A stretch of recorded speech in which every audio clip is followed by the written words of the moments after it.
C'est parti pour les images du 28 septembre.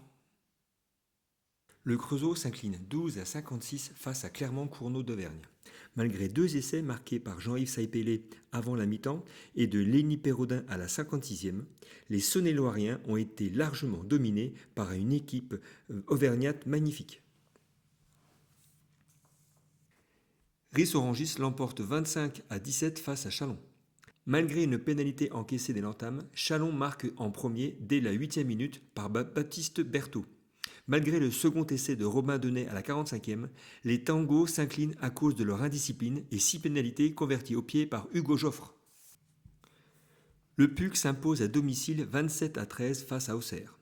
Malgré une première mi-temps équilibrée, où Robin Massot permet aux Icanais de rentrer au vestiaire sur un score de parité, Auxerre encaisse 2 essais supplémentaires.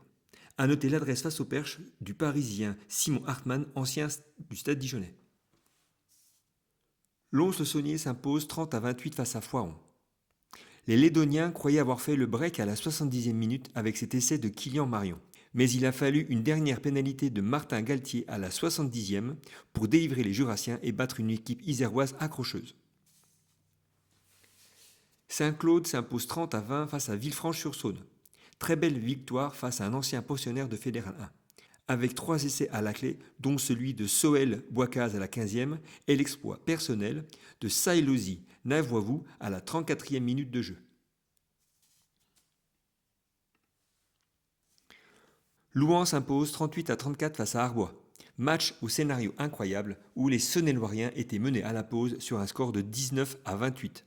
Il a fallu l'essai de l'ailier Timothy Natuyaga pour battre de valeureux Jurassiens. Ambar s'incline 13 à 34 face à Champagnole. Victoire bonifiée des Jurassiens, acquise en deuxième mi-temps après un premier acte où les deux équipes rentrent au vestiaire sur un score de parité. Vesoul s'incline 0 à 20 face à Dole. C'est la surprise de la journée avec cette défaite à domicile des Vésuliens qui ont été trop indisciplinés avec 3 cartons jaunes encaissés.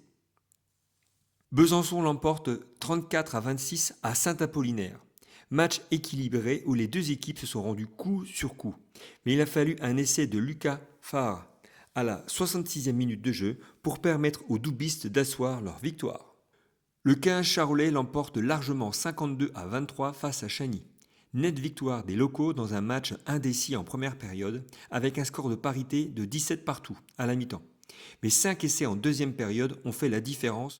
Gevrey-Chambertin s'impose 36 à 22 face à Autun. Match équilibré au nombre d'essais marqués avec 3 essais de chaque côté. Mais l'indiscipline coûte cher aux Autunois avec 4 pénalités qui creusent l'écart. Dans la poule 1 de Régional 2, victoire de Bussy à l'extérieur grâce à un essai de Geoffrey Verjus à la 68e minute. Toussy s'impose à la maison face à Issurtille et carton plein de Saint-Martin-du-Lac face à Migène.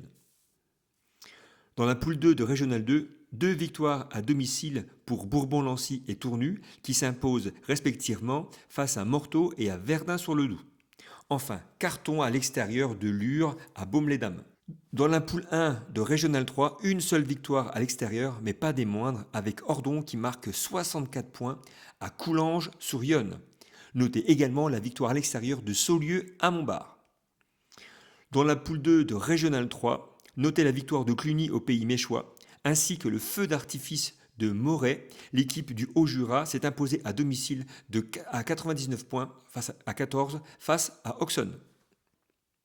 C'est terminé pour les images du week-end. À la semaine prochaine.